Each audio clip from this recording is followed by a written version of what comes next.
Vivencias, cosas que en algún momento a todos nos pasan, situaciones que nos dan para pensar y reflexionar. Vivencias, todos los días de lunes a viernes a las 15:30, aquí en Imparcial de Montevideo, con la conducción de Andrea Calvetti. Vivencias.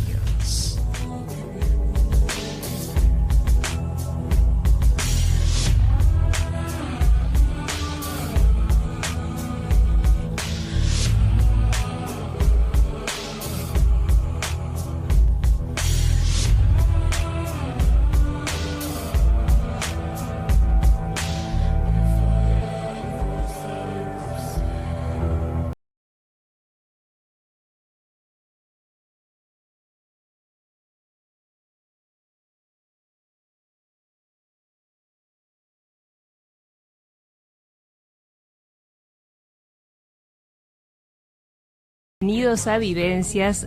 Hoy es un honor tener y un placer recibir a la escritora Mercedes Vigil, con quien estaremos dialogando y nos acercaremos a ella a través de sus vivencias. Mercedes Vigil ha publicado una nueva novela, El Loco, Luces y Sombras, de Domingo Faustino Sarmiento, de Editorial Planeta, una novela escrita con la maestría que la identifica, situando a Sarmiento en el entramado complejo y turbulento del siglo XIX, en una lograda recreación de época sobre la que estaremos conversando en instantes. Y hoy sortearemos entre la audiencia el libro Loco, Luces y Sombras, de Domingo Faustino Sarmiento, por gentileza de Mercedes Vigil y Editorial Planeta. Para participar de este sorteo tienen que enviar un mensaje de texto al 098 88 28 28 con la palabra vivencias, su nombre y la cédula de identidad. Y además les digo, para el que nos está escuchando, que también nos pueden ver a través de www.radioimparcial.com. Antes de comenzar a dialogar con Mercedes, me gustaría hacer una pequeña reseña para luego entrar en el tema. Mercedes Vigil nace el 23 de septiembre de 1957 en Montevideo. Es escritora, autora de numerosos cuentos y novelas que han sido distinguidos tanto a nivel nacional como internacional. Es una mujer de curiosidad innata, amante de la historia y entusiasta investigadora, lo que la ha impulsado a escribir novelas históricas en las que teje ficción sobre historias reales, tratadas con rigurosidad absoluta, buscando narrar la vida cotidiana de sus personajes. Ha escrito sobre las más diversas personalidades como Clara García de Zúñiga, Máximo Santos, Matilde Ibáñez, Humberto Pitamiglio, entre otras, y recientemente sobre Domingo Faustino Sarmiento. Mercedes Vigil es una convencida de que somos lo que hemos sido y los recuerdos son lo único que nos pertenece definitivamente, que lo único que no tiene precio en estos tiempos que corren son los recuerdos, y por eso los atesora como su más preciado capital. Por su obra y su trayectoria ha recibido los más diversos reconocimientos, entre ellos Ciudadana Ilustre de Montevideo, y sus libros han sido en varias oportunidades Libro de Oro por sus ventas. Ha dictado conferencias en nuestro país, en Argentina, en Estados Unidos, en Colombia, en Egipto y en España. Mercedes Vigil sostiene que quien escribe de espaldas a sus lectores se está perdiendo el argumento primario de cualquier novela, la vida real. Por eso mantiene una relación muy estrecha con su público. Y hoy nos acompaña para conversar acerca de su más reciente novela, como les decía, El Loco, Luces y Sombras, de Domingo Faustino Sarmiento, de Editorial Planeta, que tiene esta preciosa tapa, que es el libro que les estoy contando que si participan va a ser sorteado. Muy bienvenida, Mercedes, un honor que estés hoy en Vivencias. No, el honor es mío, un placer estar acá contigo y con tus oyentes. Muchísimas gracias. ¿Cuándo descubrís tú el don de la escritura? Yo te cuento que está en mi ADN, porque desde que llegó el primer vigil con Pedro de Mendoza, siempre los vigiles estuvieron ligados de una u otra forma a la literatura o al periodismo.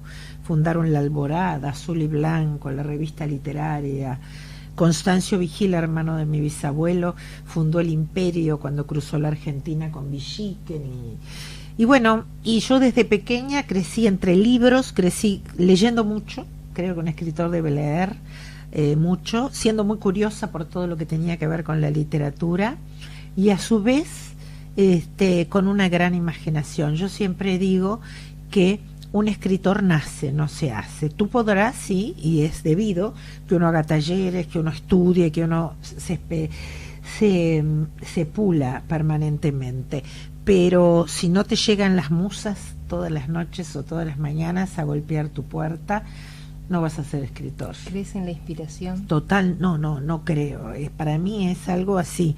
Yo soy la muestra viviente de lo que es la inspiración. Yo conozco infinidad de personas que se han preparado toda la vida para ser escritores y han hecho los cursos de filología más importantes que hay y sin embargo se sientan a esperar las musas y si las musas no llegan, tú tenés todos los vehículos. Esto es como tener un auto sin motor. Podrás tener el auto más lustrado posible, pero si no tenés motor y gasolina, y eso Homero lo llamaba las musas. Hay quienes lo llaman la inspiración. Yo lo llamo un hálito especial. A veces es la comunicación con los otros seres. Yo siempre digo que los personajes me vienen a buscar. No sé cómo definirlo, o más bien tengo tantas formas de definirlo que sería imposible encasillarlo. Pero sí, podemos decir que la inspiración siempre tiene que estar acompañando al escritor. ¿Qué magia guarda para ti la escritura? Si es que la guarda.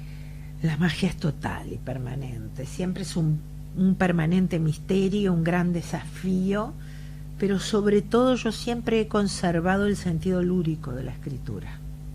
Yo no comprendo escribir sin estar radiante, feliz, cosa que me diferencia de la gran cantidad de escritores a los que he conocido en mi vida o de los que he leído, porque en general el escritor tiende a decir, y digo tiende a decir porque a veces se ha transformado en una moda, ¿no? Acá en Uruguay, desde Onetti había que decir que uno tenía que estar como él, tirado depresivo en una cama y abandonado, para tener una inspiración, y realmente Onetti era brillante independientemente que fuera un depresivo. Pero yo, por ejemplo, reivindico el sentido lúdico. Para mí, escribir tiene que encontrarme en un día feliz, de sol, fantástico, pletórica. Si no, no puedo escribir. No escribo triste, escribo contenta. Triste no. No. Si estoy triste, me voy a un shopping, me voy con alguna de mis 3 hijas a caminar por la Rambla, salgo con mi perro, me pongo a cocinar un estofado. Pero no escribo. No te pones a escribir. Muy bien. ¿Cuál es la materia prima de tu escritura? Seguimos con la escritura. La materia prima de la escritura, la novela histórica no es cualquier, ni mejor ni peor, pero quiero aclarar porque por ahí ronda el fantasma de que cualquier tonto puede escribir de novela histórica o puede criticar la novela histórica parado desde lo que aprendió a criticar en la novela ficcional. Y se están perdiendo el mayor argumento. Y entonces empiezan a discutir sobre el personaje. No hablan de literatura. Claro. Y le erran, pero así, a veces vergonzosamente. La materia prima de la novela histórica no es la historia, no es lo que ha pasado, pese a que uno, si pretende ser riguroso, lo tiene que tener a pie juntillas, claro. No, y tiene que regirse además, ¿no? La materia prima es esencialmente lo que nos pasó, que es algo distinto. Por eso es que a mí se me ha preguntado muy graciosamente y lo he contestado, y eso esclarece por qué en un libro y en otro tal batalla es totalmente distinta. No en su esencia historiográfica. Una batalla, por ejemplo, claro, la Revolución del Quebracho es la misma en el mismo lugar, los mismos resultados, las mismas armas. Pero, a diferencia de la historia, yo no cuento fríamente lo que pasó. Siempre busco la alteridad con algún personaje. Entonces, por eso me ha pasado que cuando la cuento en El Coronel Sin Espejos, desde Máximo Santos, que fue el presidente victorioso, la batalla es totalmente distinta a cuando la cuento desde Matilde, la mujer de Valle, que estaba viendo lo que estaba pasando, refugiada en Lomas de Zamora, Argentina, con su marido condenado a muerte en el Quinto de Cazadores. Entonces, ese es el clic de la novela histórica. No, yo no te cuento que hubo un accidente fríamente ahí en la calle Agraciada, como le decíamos cuando éramos chicos, claro. ¿No es cierto? Yo te cuento desde el que estaba en la vereda, o el que estaba en la calle y lo pisaron, o el que estaba en la ventana. Y en esa peripecia desde el cómo contar y desde dónde, surge el tono de la novela y la materia prima, porque, como decían antes, cada uno cuenta del baile como le va. Claro. ¿Y cómo lográs, volviendo a esto que decís, ponerte en lograr esa relación de alteridad con los personajes? No es fácil. No, es muy difícil. Es una de las, yo creo que es la tarea fundamental del escritor de novela histórica, lo más difícil, conseguir la alteridad. No siempre se logra. Yo trato siempre de luchar por conseguir la alteridad. En algunas novelas lo he logrado más que en otras, lo reconozco. A mí conseguir la alteridad con Sarmiento y con su amante durante 35 años, que fue Aurelia Vélez Sarsfield, aunque te parezca mentira, yo lo estoy trabajando desde el 2004. Escribí muchas novelas en el medio, pero en ese momento yo sabía que tenía, desde el 2004 que sé que tenía a Sarmiento soplándome en la nuca y que lo tenía que escribir, pero no había logrado entenderlo. Y sin entenderlo no podés ponerte en la piel del personaje. Y recién hace un par de años, fíjate tú, como 11, 12 años después, lo comprendí. Porque yo no creo en la objetividad del escritor. En ningún género. Creo que en cuanto a sujetos, permanentemente estamos justamente subjetivizando los hechos, pero sí creo en la ecuanimidad. Y a mí me pasó que desde el 2004 me vengo peleando con Sarmiento y vengo criticándolo, y entonces no lograba la ecuanimidad necesaria para ponerme en el lugar de él, y entonces hace un par de años lo logré. Y eso no significa que yo lo justifique, significa sencillamente que lo comprendo. Y entonces al comprenderlo puedo ponerme en el lugar de él. Y podés escribir esta novela. Y acá está. Antes de empezar a hablar de esta novela, porque nos vamos a ir a la primera pausa, quisiera compartir un fragmento, si me permitís, de una carta a don Antonio Vigil Martins, que es una delicia, pero es un fragmento nada más. Un 28 de diciembre, día de los santos inocentes, nacía mi querido padre. Se fue muy temprano, dejando un vacío imposible de llenar. Aquí va una carta como tributo a ese hombre que busco en mi memoria cada mañana y del que me siento más orgullosa día a día. Recordar y recordarte es como peregrinar a las fuentes, y eso siempre me gratifica. A medida que envejezco, siento que abrevar en el agua fresca de la memoria es casi un asunto de identidad. En eso soy afortunada, lo hago cuando quiero, como un acto solo dependiente de mi voluntad, y entonces soy dueña del mundo. ¿Qué importancia tiene? Es hermosísima toda la carta, tomé este fragmento nada más. ¿Qué importancia, a propósito de esto y de tantas cosas lindas que escribís, tiene para vos la memoria? La memoria es fundamental. Siempre pregunto, cada tanto me pregunto a dónde irán nuestras vidas cuando ya no estemos. ¿Quién se hará cargo de nuestros recuerdos? ¿Quién contará nuestras historias? Es algo que me ocupa, no me preocupa, sino que me ocupa permanentemente. Y por eso soy una permanente y una constante narradora de momentos y de historias.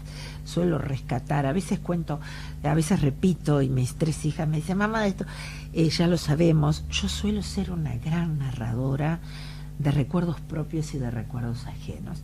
Y en mi literatura he contado, gracias a Dios, en mi vida me he encontrado con gente fantástica que me ha prestado sus recuerdos. Y hay gente muy desconocida cuyo nombre no nos dice nada. Pero hay otras como don Claudio Williman o Reyes Abadín, gente muy mayor que tenía la edad de ser prácticamente mis abuelos, no mis padres, y que me han contado no solo lo que sabían, que era maravilloso de historia, sino anécdotas personales que yo he grabado y he atesorado y que han ido jalonando cada uno de mis libros, y que además de conocimiento histórico e historiográfico forman parte de la memoria de aquellos que no están. Y tú sabes que hay algo que permanentemente, desde hace 20 años, que me vienen entrevistando, sobre todo mucha gente joven, y yo permanentemente les digo, no se olviden de grabar a los viejos, en el buen sentido. Claro. Grábenlos, porque ellos son la memoria viva. Yo recuerdo haber desarmado como 3 o 4 grabaciones de don Ricardo Goldaracena, por ejemplo, un excelente historiador y genealogista, para trabajar en 2 de mis libros. Y lo mismo me pasó con estos otros profesores. La memoria propia y la memoria de los que nos preceden y la memoria compartida y alimentada son para mí la esencia. ¿Por qué? Porque cuando uno escribe novela histórica, un hecho frío historiográfico es importante, fundamental que quede registrado en los libros de historia. Pero si uno no lo mulle, no lo acompaña del consuetude de todo lo que pasa desde que se levanta ese personaje hasta que se acuesta, independientemente que no haya sido relevante para el historiador.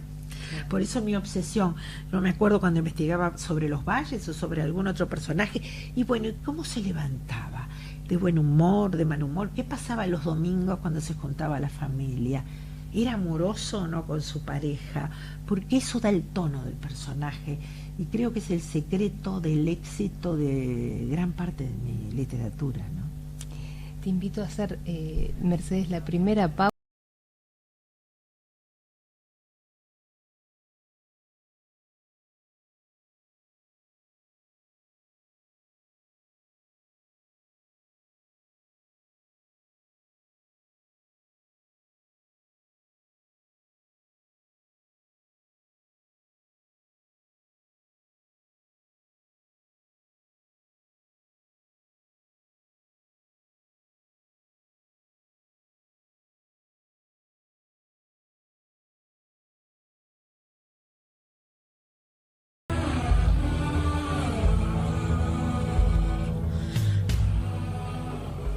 Vivencias.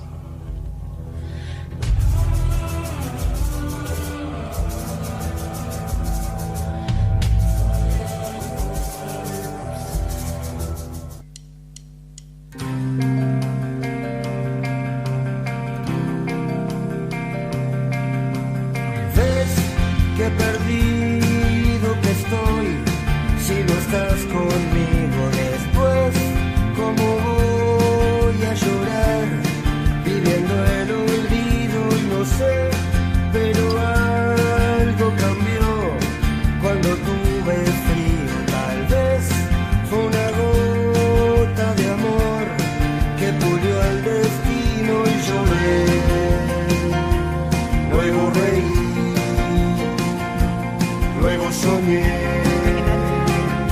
Continuamos en Vivencias en CX28 Radio Imparcial, dialogando con Mercedes Vigil, que hoy nos viene a presentar su última novela, El loco, luces y sombras, de Domingo Faustino Sarmiento. ¿Qué te impulsó a escribir esta novela sobre Sarmiento?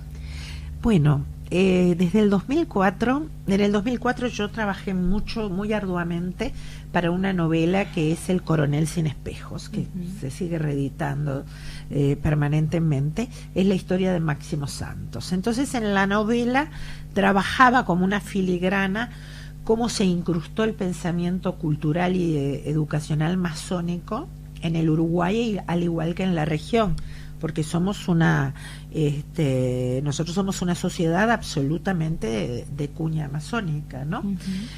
También lo es Argentina, antes lo fue Chile, y siempre atrás de todas las reformas aparecía la mano de Sarmiento.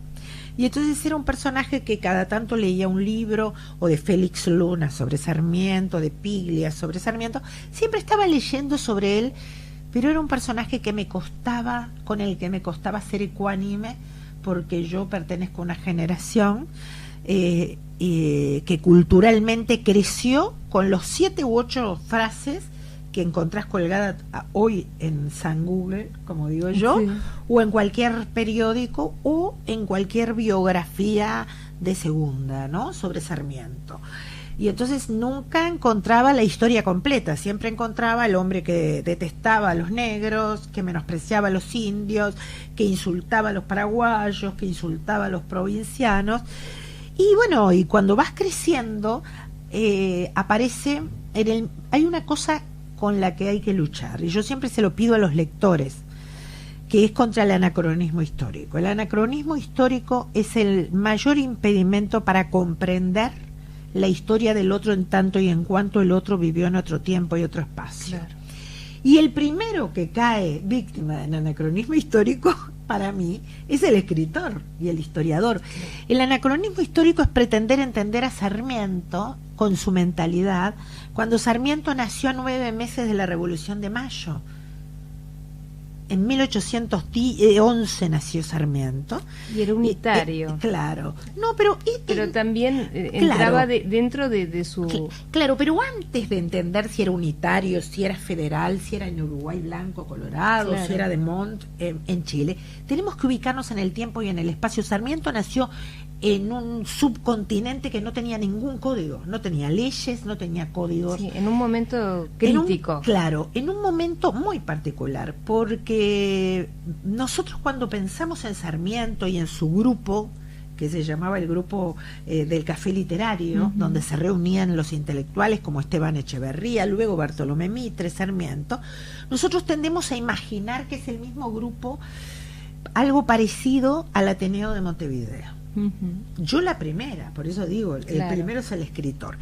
Y entonces tenemos que partir de la base que cuando ellos se juntaban en el salón literario era 1830.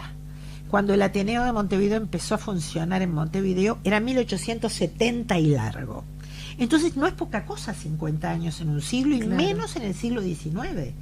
A fines del siglo XIX teníamos códigos, teníamos leyes.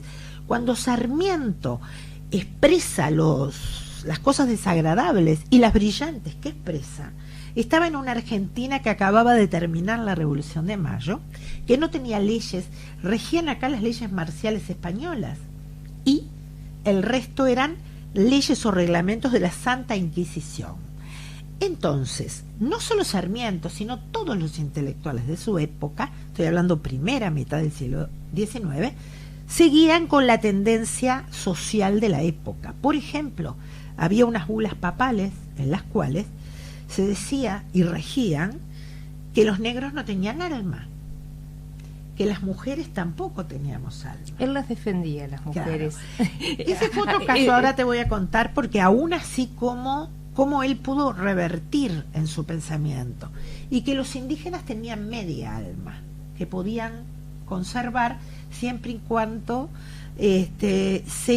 cayeran en brazos de la religión católica. Esto notoriamente, y te lo dice una católica apostólica, casi no romana, esto era un entretejido que se tejió desde España, la Santa Inquisición, para justificar Claro. todo lo que acontecía en el descubrimiento de América, lo bueno y lo malo. Entonces, en esa Argentina no podía surgir un intelectual que no pensara que los negros eran algo más que bestias.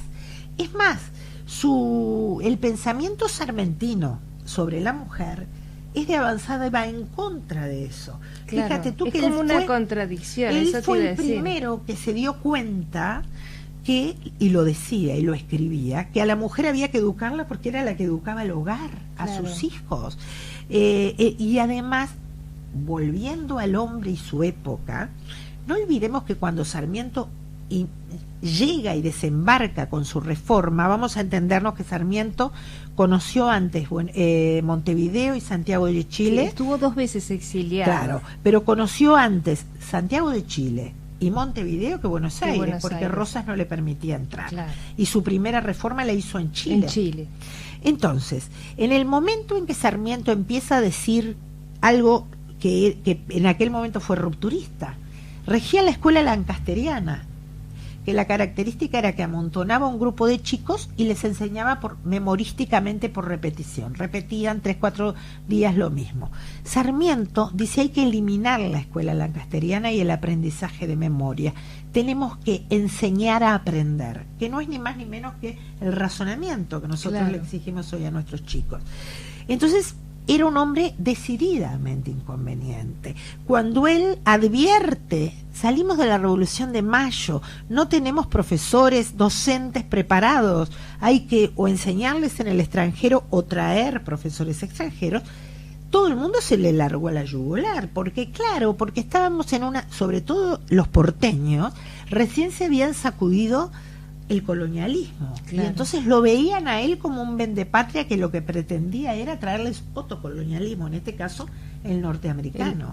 Entonces, el tema es analizar al hombre en su época y en su geografía. Yo que he trabajado mucho en la península arábiga para investigar, para mis libros, sé que el hombre no solo es esclavo de su tiempo, sino también de su geografía, ¿no? Y Sarmiento, pese a todo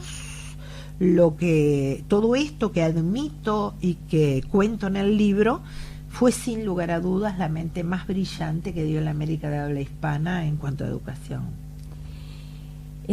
Respecto a eso, era un hombre que venía de origen humilde, de padres trabajadores, y algo pasó, que no quiero adelantar parte del libro, algo respecto a su beca, que quizás pensás que ese hecho puntual, que capaz que querés que el lector lo descubra, ¿te parece que fue un disparador para lo que fue después la reforma de la educación? Porque a partir de ese hecho puntual que le ocurre... Sí, él le correspondía una beca para venir a estudiar a Buenos Aires, que era el sueño de todo joven inteligente y con aspiraciones, y cabe aclarar que su madre era tejedora y su padre era arriero, eran analfabetos. Formaba parte él de una familia muy humilde de Mendoza. Es más, él en cierta medida se transforma en autodidacta porque hay una beca que le correspondía por mérito y que no se la dieron, y allí él se sintió realmente que los argentinos no eran medidos con la vara de la inteligencia o de la aptitud o de la actitud, sino con la vara de la oligarquía. Yo he tenido algunas sorpresas, la estuve en Tucumán, la estuve en muchos lugares, sobre todo de Argentina, que la gente, entre otras cosas, te dice, bueno, pero él era representante de la oligarquía porteña, nada más alejado. Era un hombre absolutamente modesto, y era un hombre de gran cultura, pero de muy poca educación. Y lo vas a ver en el libro, que yo lo cuento. Es un hombre que, a diferencia de Bartolomé Mitre, a diferencia de Esteban Echeverría, a diferencia de José Mármol, no pertenecía a la oligarquía, y por eso el mote de loco, porque él no era políticamente conveniente, porque como no tenía ese refinamiento, no tenía filtro. No era políticamente conveniente, decía lo que se le ocurría en el momento que se le ocurría, de allí el loco. Además era un hombre muy temperamental, entonces resultaba políticamente inconveniente. Te cuento que nosotros, Sarmiento debe haber sido de las personas que más motes tuvo de todos los que yo trabajé, más sobrenombres. Había dos que estuvimos barajando para ponerle el nombre. Uno era el loco, pero además se lo decían en el Senado de la Nación.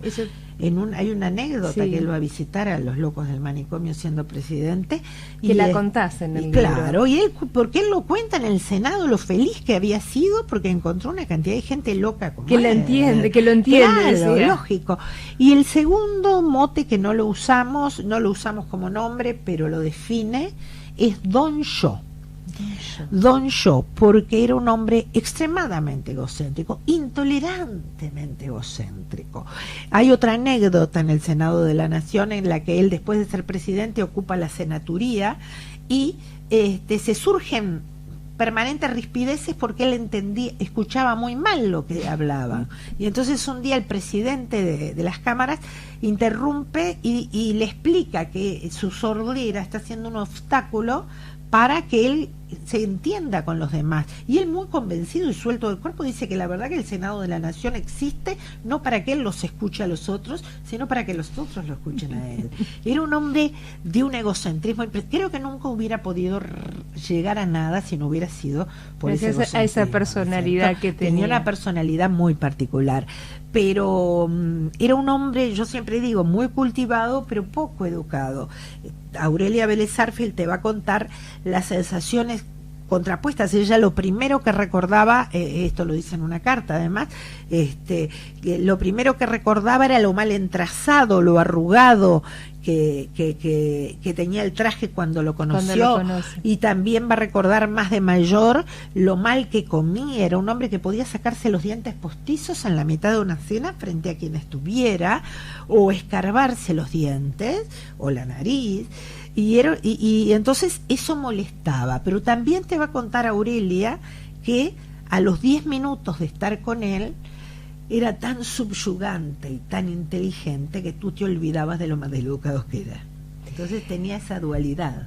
Te invito, Mercedes, a hacer una breve pausa y vamos a seguir hablando de Sarmiento, de Aurelia, que fue su gran amor, y es un amor muy muy especial que ya lo vamos a estar hablando sobre él en los próximos bloques. Hacemos una breve pausa y les recuerdo que pueden participar por el libro de Mercedes Vigil, El Loco, Luces y Sombras, de Domingo Faustino Sarmiento, de Editorial Planeta, si mandan un SMS al 098 88 28 28 con la palabra vivencia, su nombre y su cédula de identidad. Enseguida volvemos. Fue una gota de amor que pulió al destino y lloré.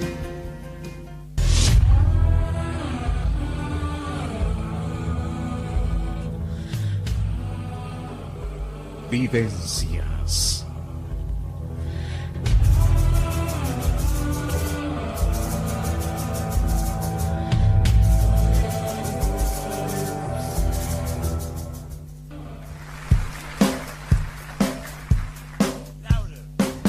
Continuamos en Vivencias en CX28 Radio Imparcial, dialogando junto a Mercedes Vigil, y estamos hablando de su nuevo libro El Loco, Luces y Sombras, de Domingo Faustino Sarmiento. Y en 1843 nace un nuevo Sarmiento que envió a Chile a tomar la posición del estrecho de Magallanes y sus tierras adyacentes. Rosa lo llama traidor. Sarmiento se va de Chile a Montevideo y toma contacto con el jurista Vélez Sarsfield. ¿Quién fue Vélez Sarsfield y qué relación tuvo con Sarmiento? Bueno, ese es un episodio que jamás podremos entender los que hemos trabajado con Sarmiento, y creo que Sarmiento confundió en su estado pasional alocado, como era él, el odio a Sarmiento con el odio a los argentinos. No es que él en ningún momento escriba, yo no he encontrado ningún texto en el cual habla de su odio a los argentinos, pero creo que esas ansias de fomentar la pérdida por rosas, claro, del estrecho de Gibraltar, del estrecho de Magallanes, tiene que ver con la transferencia que hizo él de su odio a Rosas, ¿no? Bueno, y sí, toma contacto con don Dalmacio Vélez Sarsfield, que fue el gran codificador argentino, ¿no? A él le debe la República Argentina la mayor cantidad de textos jurídicos que la rigen aún hoy, y también la región, porque los chilenos también, pero los uruguayos tuvimos nuestra inspiración también en los códigos de Vélez Sarsfield. Vélez Sarsfield era un hombre que además era un jurista muy reconocido de época, muy popular, muy aristocrático, y que tenía, entre otros, una hija que se llamaba Aurelia, que era 35 años menor que Sarmiento, de la cual él se enamora, y hay algunas cartas que dan pistas, desde que él la ve en Montevideo por primera vez cuando ella tenía 10 años. Y después van a pasar otros 10 años hasta que la reencuentre en la ciudad de Buenos Aires, él casado, ella separada después de un escándalo. Trágicamente, 6 meses de casada, y nunca más se van a separar. Fueron amantes 30 y pico de años, fueron la comidilla de toda la sociedad argentina, de la sociedad uruguaya, y especialmente Aurelia fue una víctima de la sociedad porteña que la destrozó. Sin embargo, Aurelia era una persona tan inteligente que se comenta que el Código Civil, por ejemplo, que demoraron 4 años en escribirlo su padre, lo redactó prácticamente ella, porque su padre estaba ciego, prácticamente ciego, y escribía muy mal, y ella era la que recogía el carozo, digamos, de la idea y lo reformulaba. Y en el caso de Sarmiento fue su mejor operadora política. Sarmiento estaba en Estados Unidos y ni imaginaba que iba a poder ser electo presidente de los argentinos, cuando Aurelia, con sus influencias y su padre, empieza a tejer la trama que lo va a llevar hasta la presidencia de la República, Sarmiento.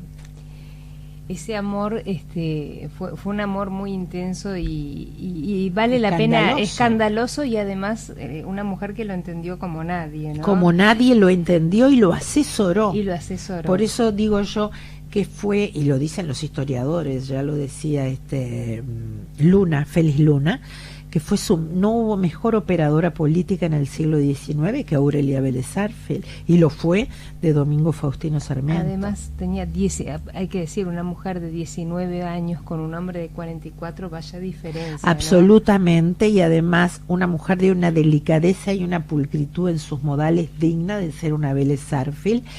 Pero claro, ella misma te lo reconoce, como dije hace un rato, que ese hombre desprolijo y al que en ella pulió bastante, porque era mucho más desprolijo, y resultaba cautivante. Y es increíble que en los periódicos de época y en las cartas, en la correspondencia epistolar de la sociedad porteña, fuera tan, ¿cómo te puedo decir? Fue un hombre muy disputado por las mujeres, y uno lo observa. Sí, además de que tenía matrimonio, su ex mujer lo seguía.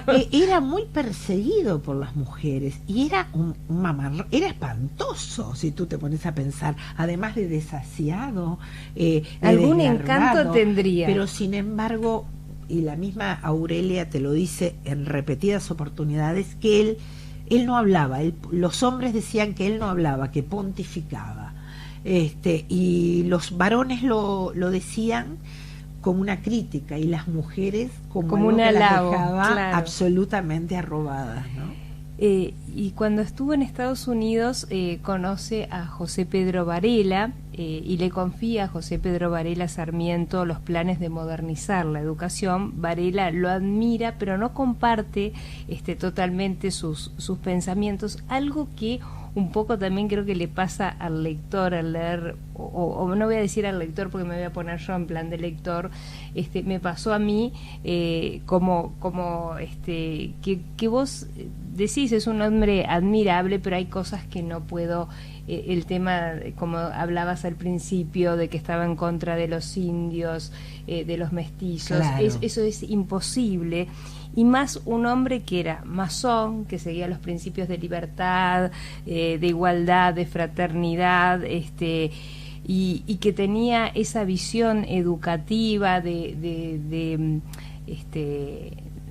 incluir a la mujer, es como contradictorio, tú lo explicaste muy bien, que era un tema de la época, ¿no? Claro. Pero era como un pensamiento contradictorio dado la personalidad y lo que él era, ¿no? Claro, pero no olvidemos, y esto me ha valido el comentario o las preguntas incisivas de muchos lectores, sobre todo uruguayos, que creen ver, cuando yo digo que José Pedro Varela lo que hizo fue una copia y una adaptación del proyecto, porque realmente el proyecto sarmentino es el proyecto masónico norteamericano hecho por Mann, un masón especialista en educación.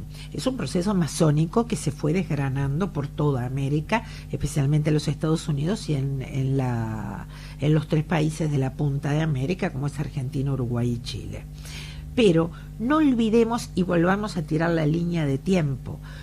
Sarmiento nació en 1811. José Pedro Varela nació en 1845. ¿Por qué es importante? Porque cuando Sarmiento escribía en el Mercurio de Chile, estábamos hablando de 1836, 37, cuando José Pedro Varela vuelve de los Estados Unidos y redacta su Ley de Educación Popular, fue en 1868. Entonces, había pasado muchas cosas, habían pasado códigos, habían pasado leyes, había pasado la Iglesia, pese a verse, y sobre todo en Argentina, a seguir con su gran influencia, la Santa Inquisición ya entraba en un periodo, había entrado en un periodo de receso. Entonces entendamos que el hombre es en tanto y en cuanto lo va modificando el paso del tiempo. Además, no olvidemos que José Pedro Varela no era masón. Claro. Quien sí fue masón fue su hermano Jacobo. Por eso que fue el que implementó la reforma, porque Varela murió casi enseguida de proponerla, que fue el que implementó, y la reforma que implementó Jacobo Varela era mucho más parecida a la reforma sarmentina que el proyecto intermedio que había redactado José Pedro Varela, que lo conoció. Yo diría que Sarmiento no conoció a José Pedro Varela. Yo diría que José Pedro Varela conoció a Sarmiento. Claro. Sí, sí. José Pedro Varela era un muchacho joven que hacía los mandados en la barraca La Paz, que era la barraca de su padre, en donde empezó a trabajar él y Jacobo. Él tenía 11 y Jacobo 14 años. Y iba a la Universidad de Maryland cuando a Sarmiento le otorgan el doctorado honoris causa, que es otra historia también eso, porque el doctorado honoris causa prácticamente fue un pedido de Sarmiento. Cuando él se entera que Lucio Mansilla y que Vélez Arfield padre y que Aurelia estaban prácticamente cerrando la negociación para que él fuera presidente de la Argentina, le dice a Mary Mann, la viuda en aquel momento de Mann, el gran educador, le dice, le explica que él no tiene ningún título, que él estudió en bodegones y en los fondos de su casa con una vela, y le pide a ver si no le puede gestionar un título honoris causa, lo cual Mary Mann al mes se lo consigue, ¿no? Claro. Entonces, en esa oportunidad es que José Pedro Varela se acerca por primera vez, y luego vuelven en el barco y se enteran juntos de Sarmiento se entera cuando pasa por Río de Janeiro que efectivamente tenían los votos y que era presidente de la República, y hay fotos en las que salen porque lo esperan ya gente con muchos festejos. Él sale a la cubierta del barco y hay fotos en las que se ve, por supuesto, como no podía ser de otra manera, Don Yo primero, y algo un poquito más atrás, pequeño y delgadito, a José Pedro Varela. Te invito, Mercedes, a hacer la última pausa y enseguida volvemos.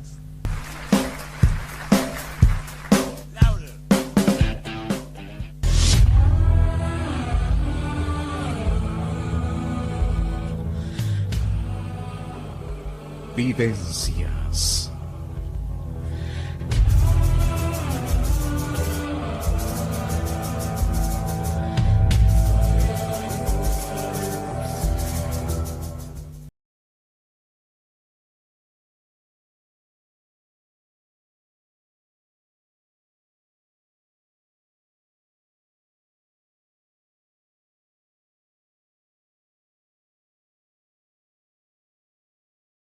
Breve ping-pong de preguntas y respuestas con Mercedes Vigil.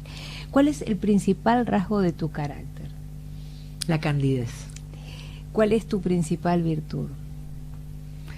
El olvido. ¿Tu principal defecto? La vehemencia. ¿Cuál es la palabra que más te gusta? Soñar. ¿La que menos te gusta? Oscuridad. ¿Qué te motiva? El amor. ¿Qué te desmotiva? La envidia. Un color. Azul. Una imagen. Mis hijas. Un sonido. El agua. Una injusticia. La pobreza. Un deseo. Felicidad para todos. ¿Crees en Dios? Absolutamente. Bueno, estamos jugando, llegaste a las puertas del cielo, Dios te recibe. ¿Qué te gustaría decirle o que Él te dijera? Le agradecería porque tuve una maravillosa vida.